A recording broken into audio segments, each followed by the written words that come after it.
Hello everyone, my name is Meghan LeVota and I offer wisdom, tools, and support for personality integration. And today in this video, I'm going to be discussing the cognitive function of extroverted feeling. So if you are new to cognitive functions, I have already created a playlist with all 4 of the introverted functions. And really the purpose of this video is just for me to explain in my own words, based on my almost 9 years now of study of Jungian personality type theory and psychological types. I'm going to be just explaining in my own words what is extroverted feeling. If you're interested in that sort of content, I will link the playlist and we'll be continuing on with that. As always, I suggest that you do your own research. You can read Carl Jung's Psychological Types. I always recommend Lenore Thompson as a good resource. There's Linda Behrens, there's John Beebe, there's lots of different resources out there. And a lot of people define these functions a little bit differently. So I have come up with my own sort of keyword that helps me understand it. And so that's what I'm going to be sharing today. So anyway, getting into this is that extroverted feeling. We've already discussed in my previous 4 videos about the 4 introverted functions, and those introverted functions are subjective in nature. FI, TI, SI, and NI, they are all focused on the individual's subjective inner world. And now extroverted feeling is a extroverted function. Seems fairly obvious, right? So as a refresher, what does extroverted even mean? So Carl Jung, when defining these 8 cognitive functions that make up the 16 personality types that we know and love, when he used the word extroverted, it is not the same as how the big 5 uses the word extroverted. It is not this it's not this scale of sociability. You are either extroverted or you're not. It's very black and white, which can make some people have a hard time with it. But by extroverted, we're talking about the external world, the objective world. Functions that are extroverted in nature are focused on the data of the external world around them. Therefore, they are objective. They do their best to keep their own subject completely out of it. So that doesn't mean that every extroverted function that is also objective is always accurate or always right, because we're still humans and we are the interplay of the subjective parts of us and the objective parts, our inner and outer world. So if you're an extrovert, that just means that your top function is a extroverted function, which is an objective function that is focused on the outer world and the objects of the outer world. And that function cannot function without those objects of the external world. So, just a quick side note to that before I get into FE, which is the purpose of this video, is that that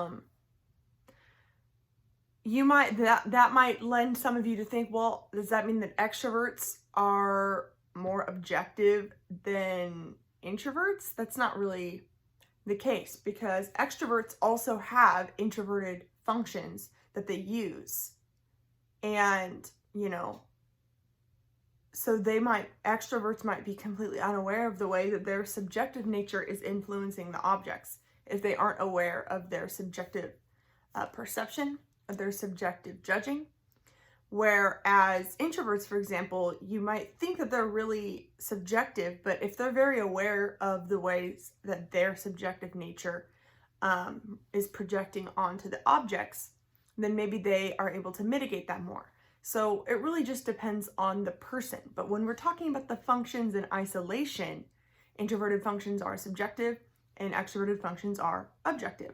Okay, so extroverted feeling means objective feeling in the outer world. What is feeling? Okay, so really to understand what extroverted feeling is, the best way to do it is to break down what the hell is extroverted and also what the hell is feeling. And then, a lot of people have come up with their own keywords to talk about it. And the keyword that I like to talk about when it comes to feeling is mutual benefit, and I'm going to get into that later. But anyway, what is feeling? Feeling is a way of judging. Both feeling and thinking are the two ways that we judge information in the external world. We use it to make decisions. So feeling makes decisions based on values and ethics, whereas thinking makes decisions based on logic and reasons. Both feeling and thinking can be used to decide a true statement.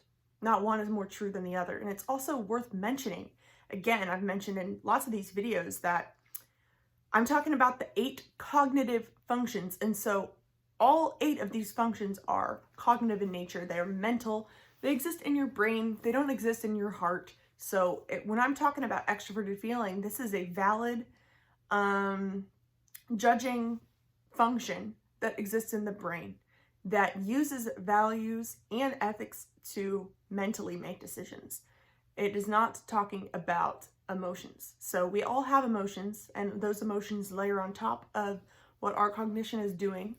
No, thinkers are not smarter than feelers. Feelers are not more emotional than thinkers. It's just, what is your mind mapping, I guess? What is your main process focused on? Where perhaps the values and the ethics that concern a feeler are going to sort of interplay with the information that their emotions give them. But the actual judging function of extroverted feeling and introverted feeling, not necessarily based on how you feel. Not even FI, which is focused on what matters in deciding the value of something based on their internal behavior. And I'm going to recommend, as you watch these videos, it really helps to watch all of them and then compare them. Because you can't really understand FE without understanding FI. And you also can't understand FE without understanding TE. And also, so yeah, that is kind of why I'm going all over the place, it might seem. So anyway, extroverted feeling, it objectively tracks the value and ethical data around. So it can enter a room and sense, what the main social dynamics are. What are the values that are going on? It is not about what do I feel right now, or what matters to me right now, or what do I value right now. When it goes into a room, it is looking at the emotional, and I'm sorry for using the word emotional, there's sort of a lack of terms to use here. And I don't want to say the same thing over and over, but it's like mapping the different emotions in the room. Yeah, I think that's fair to say. FE itself isn't an emotion, but it does deal with emotions. So it might really be aware of social norms. And then it uses, that data that it gets from the external world. Often this is called as other people's feelings, which that might be true. FE does have FE does tend to focus on other people's emotions and pick them up because it's hard to ignore. If you're an FE user like me, I'm an ENFJ, and extroverted feeling is my dominant function. For example, right now, when I'm talking right now, I'm not even thinking about is what I'm saying, is it what I value? What I'm saying right now is I'm trying to say the thing that I think is going to come across to you. And I'm very much focused on this sort of objective thing going on between me and you. Not you, not me, but sort of that in between the, yeah. It's hard to explain literally because really extroverted feeling, it is that objective function that judges things based on the values of the entire group, and it's very societally focused. So the key word I have for extroverted feeling is that FE seeks mutual benefit. So really, if when FE is seeking mutual benefit, they're seeking win-win or win-win-win scenarios. It decides things based on the data around them. It's not deciding things just based on their own data. So that can manifest as like somebody who is always people-pleasing and always wanting to take care of the group because they cannot tune out that data. If you want pizza and everyone else wants tacos, you aren't going to be able to ignore, this sort of dynamic going on. You can't just tune everyone out if you're a strong FE user. You might have to be very careful about who you hang around and who you make acquaintance with, because you can't tune it out. Even if you disagree with TI, or if you have a different value with FI, strong FE users gonna know, everything that's emotionally going on with people. FE might look. Also, another thing is that all the extroverted functions are very broad in nature, and so when someone is using extroverted feeling, it might seem like a sweeping generalization, but the same thing is true for extroverted thinking. Because it's not very specific, because it's not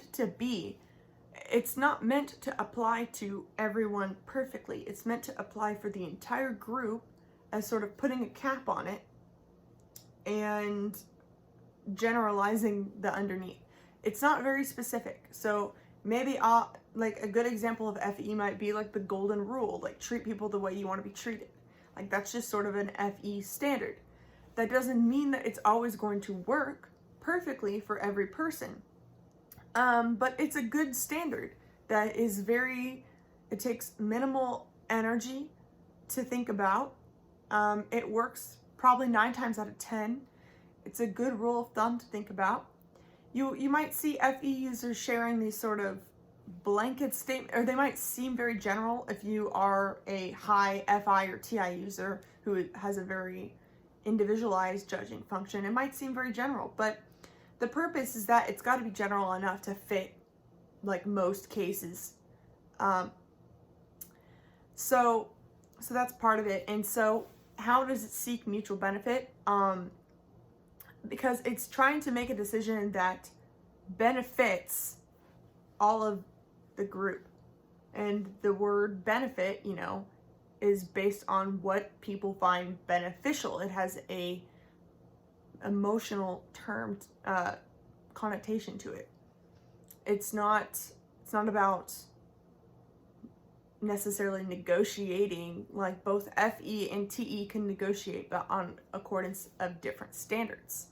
FE is going to look at, does this cause harm, yes or no?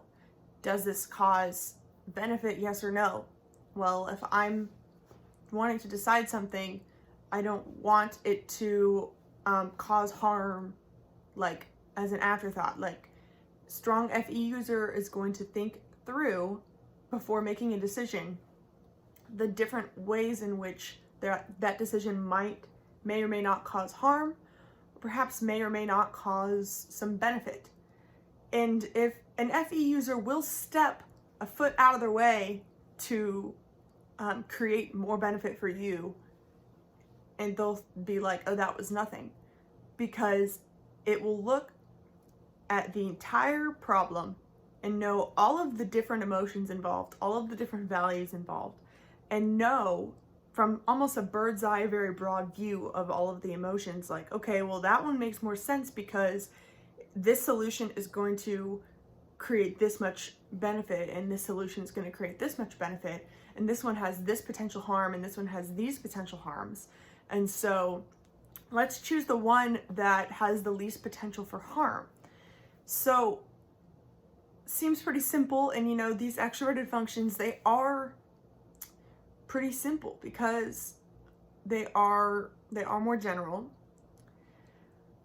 But also people with strong extrovert, or people who don't have strong extroverted feeling, are not going to be as aware of how to make these decisions, or perhaps they're going to be so focused on something else, like TE, that they aren't going to be focused on this. So just a taste, and I will get into the TE video later, but just a taste of TE, extroverted thinking, which is focused on objective logic and objective reasoning.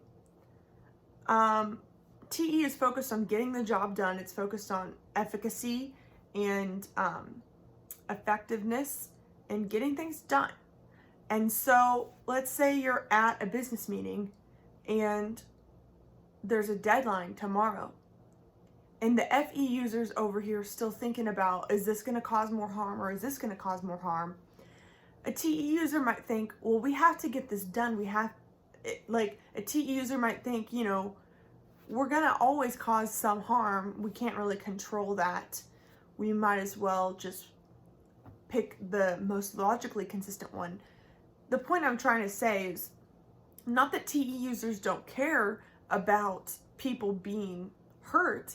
It's just that FE and TE naturally they're natural polar opposites. They don't even share the same axis. So if you prefer FE, you don't prefer TE. And so because they are so opposite, you kind of can't use one at the same time as the other. You can use FE and TI at the same time together because they are on the same judging axis. I'll get into that more in another video. But FE and TE are like two different parts of your brain that, in order for an FE user to use TE, they're going to have to turn off their FE, which is very hard. So the thing is that if you're focused on making the most effective outcome, it's also very hard to be focused on all of the FE, like making everyone happy. But the thing is that what tends to happen is that an FE user might be focused on creating an outcome, because both extroverted judging functions are focused on sort of creating an outcome and deciding something that, you know, for the group, both of which are very group focused. Extroverted feeling, gosh, what was I saying? Okay, extroverted feeling might be so focused on making everybody happy that they pick a solution that works for everyone because they were focused on these standards of making everyone happy, and then the only solution left was one that worked for everyone. So if an FE user is focused on the FE, they might accidentally create a result in the TE that they weren't even really as focused on. Where, for example, a TE user might be so focused on making sure that everything runs smoothly that in turn they end up making people happy because people are pleased with the fact that things are running smoothly. So I want to just clarify that FE users, like, I'm not trying to say that it's mutually exclusive to care about people and be effective, because that's absolutely not true. Because if you're an EJ who prefers either extroverted feeling or extroverted judging as your top, you're going to be so focused on solutions that it's just like, what strategy are you using, like, to get to that end result? Where for me, like in my business, I am always focused on the FE of things, and it ends up working for me still. Not saying that I shouldn't ever use TE or like improve my thinking, but you know, there are many ways to skin a cat, as the phrase goes. Both extroverted judging functions are focused on, you know, making that decision that is focused on the objective data. So this is just one way of doing that. So hopefully, let me know if you learned something new about FE. If you have any questions, let me know. I will get into TE in the next cognitive function video. Thank you so much for watching, you guys. Also, I have a few announcements, one of which is that on October 26th, if you happen to live in the LA area, I am going to be hosting a little workshop, and I'm really excited about this. It's going to be focused on interpersonal relationships using the personality typology cognitive functions as a tool. You can be completely new to this stuff and go, because I'm going to hand out some resources with you guys, or to the new people. And so if you live in the LA area, I have more information linked below. I'm also going to be live streaming this on October 26th on my YouTube channel. So if you can't go, so if you can't go in person, whether you're in person or you can't go in person and you make the live stream, I'm selling these raffle tickets for people who attend, who are, for like $5, you can win a chance to be mentored by me, or to get a tarot reading from Crystal, my podcast host from Synchronic Saturdays, or to take the Clifton's Strengths Finder test with Caitlin, who is also going to be helping me out with this workshop, and she's MBTI certified as well. She's a coach as well. So yeah, if you live in the LA area, I'm going to be visiting LA, and that is linked below. If you don't know your personality type, I also have that linked below as well. Sorry for all of the announcements. I really hate to pitch these stuff at the beginning, so if you made it all the way through, thank you so much. I appreciate you, and yeah, have a wonderful rest of your day.